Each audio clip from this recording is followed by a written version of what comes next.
역대기 4장 24절에서 43절입니다.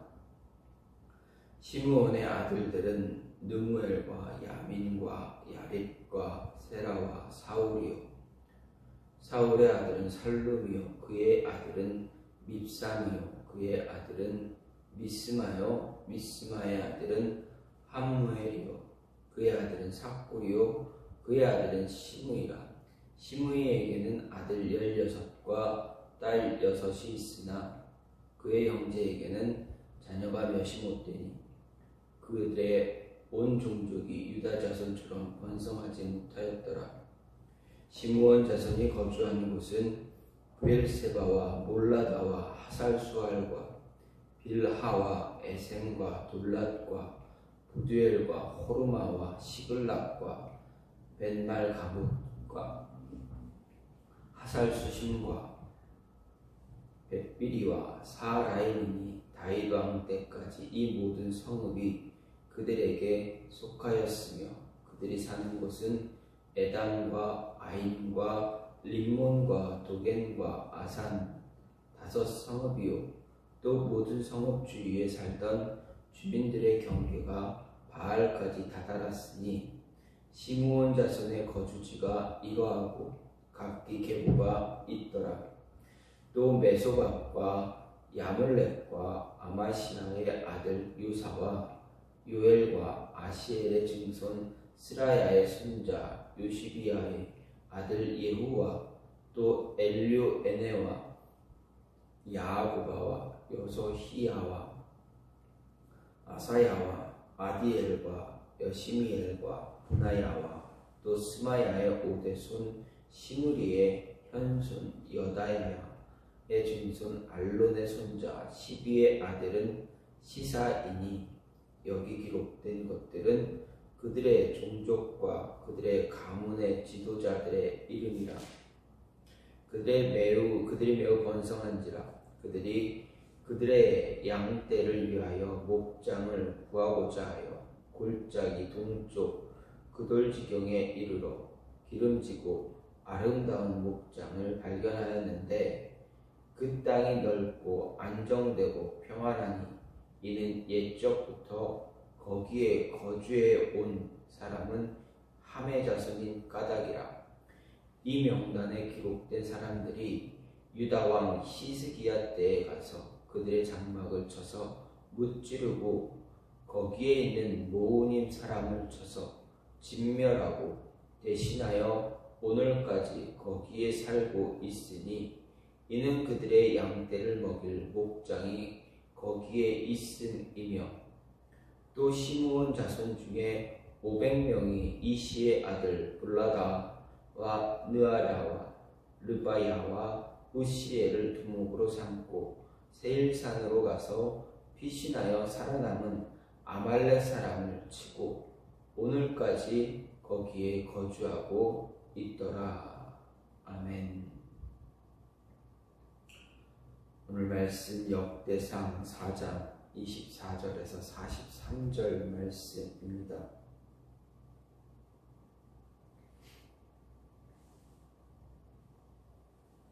오늘 말씀은 시므온 지파의 계보를 이야기합니다.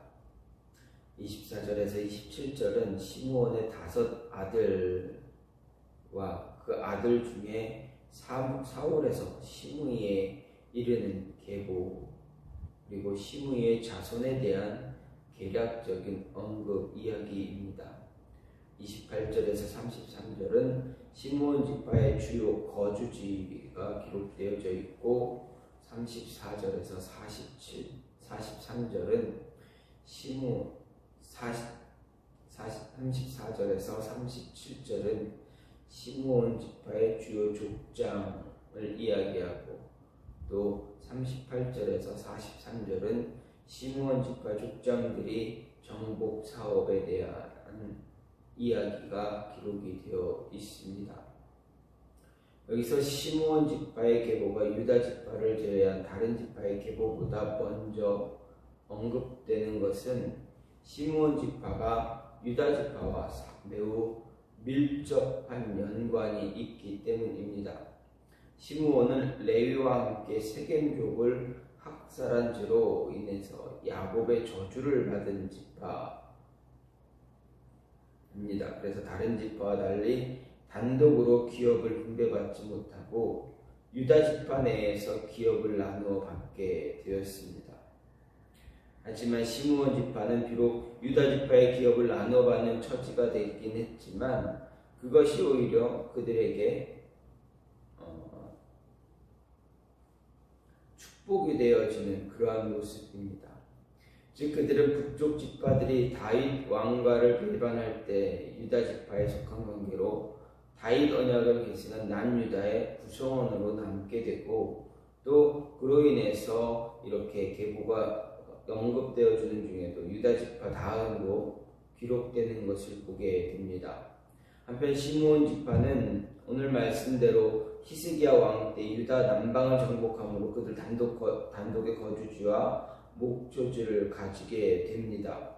특별히 그들이 히스기야 시대에 정복 사업을 한 것은 히스기야의 종교개혁으로 그들에게 신앙적 용기가 생긴 결과다라고 볼 수가 있습니다.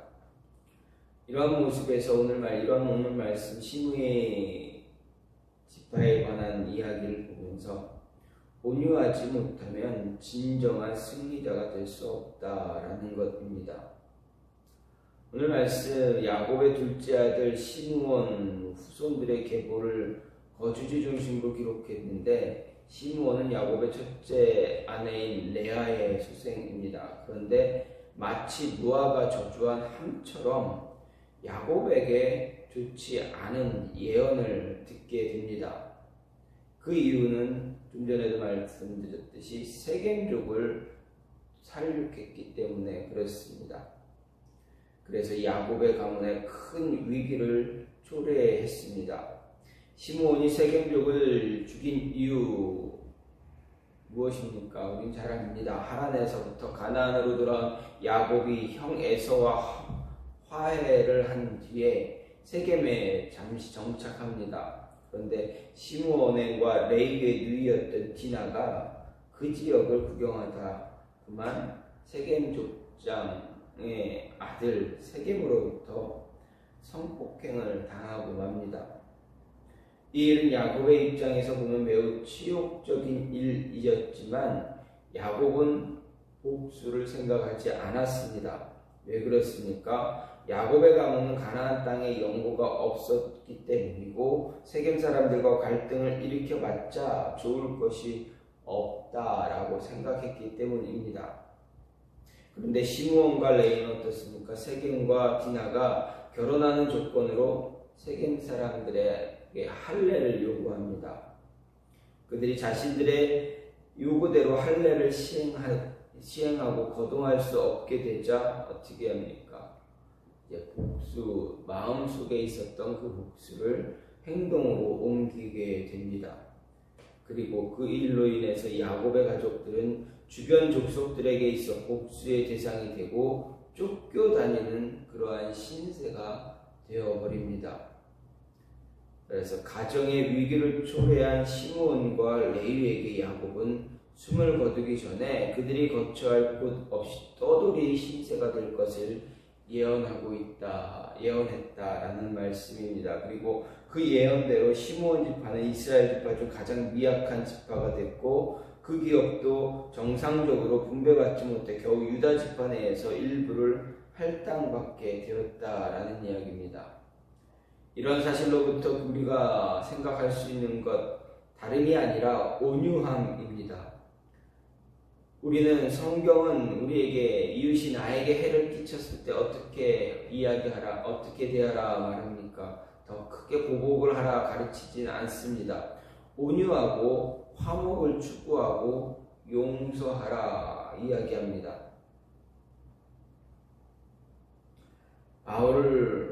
사도 바울은 범사의 온유함으로 모든 사람에게 나타날 것을 기억하게 하라라고 디도서 3장에서 이야기했습니다. 또 예수님도 이렇게 온유하게 대적을 대하는 성도가 땅을 차지할 것이다 라고 마태복음 5장에서도 말씀하셨습니다. 온유함은 복수와 원한을 하나님께 맡기고 이웃과 대적에게 인내와 사랑 그리고 친절로 대하는 자세를 이야기합니다. 세상에 놀리는 힘은 힘으로 악은 악으로 눈은 눈으로 이에는 이로 갚는 자를 승리자라고 이야기하기도 합니다. 하지만 그렇게 해서 얻은 승리 가운데 이웃의 원한과 또 피와 눈물이 배어 있다라는 것 우리는 잊지 말아야 합니다. 따라서 상대가 힘이 없어지면 또다시 더 큰 보복을 하는 예가 많아지기 때문에 복수는 복수를 낳고 보복은 계속 보복을 낳게 된다라는 것입니다. 예수님께서 승리하신 이유, 승리하신 그 과정 무엇입니까? 보복이 아니라 자신의 유대인들이 종교 지도자들이 자신을 힘들게 하고 고난하고 핍박했다고 해서 그것을 그대로 돌려주신 것이 아니라 예수님은 온유함으로 하나님 아버지의 뜻을 따라 선을 행하셨습니다. 사랑을 베푸셨습니다. 화평의 길로 걸어가셨습니다. 화목하게 하셨다라는 것입니다. 그렇기 때문에 위대한 승리가 예수님에게 예수님에게 있는 것입니다. 그 승리가, 예수님의 그 위대한 승리가 저와 여러분에게도 그 승리의 모습이 이어져야 한다. 그리스도인이라면 그리스도인답게 승리할 수 있는 그 모습이 필요합니다.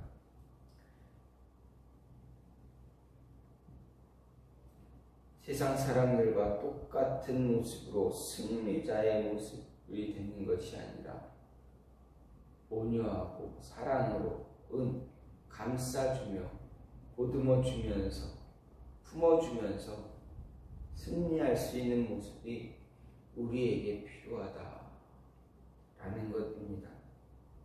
이 모습이 진정 그리스도인다운 삶의 모습이고 하나님이 우리에게 요구하시는 삶의 기준입니다. 하나님의 말씀대로 말씀을 따라 실천하는 그러한 삶이 우리에게 있어야 합니다. 온유함으로 사랑으로 받은 은혜로 줄 수 있는, 갚아줄 수 있는 그러한 모습이 우리에게, 저와 여러분에게 필요하다라는 것입니다. 마음이 온유하지 못하고 포악한 사람은 결과적으로 시므온처럼 승리자가 되는 것이 아니라 결과적으로 패배자의 모습이 되어진다라는 사실 잊지 말고 기억해야 합니다. 그래서 시편 37편 11절에서 오직 온유한 자는 땅을 차지하며 풍부한 화평으로 즐기리로다 이렇게 이야기했습니다. 온유함으로 인해서 땅을 차지하고 기업을 받고 풍부한 화평으로 즐길 수 있는, 이야기하고 살아갈 수 있는 화평의 삶을 살게 되는 그 모습이 저와 여러분 안에 있기를 간절히 소망합니다. 시간 같이 기도하기 원하는 하나님, 우리 마음에 온유함을 허락해 달라고, 온유함으로 사랑으로 세상을 살고 세상을 이겨 나갈 수 있는 하나님의 자녀들 될 수 있게 해달라고 이 시간 같이 기도하고 교회를 위해서, 나라를 위해서, 가정과 자녀를 위해서 기도하시고 개인 기도로 마무리합니다.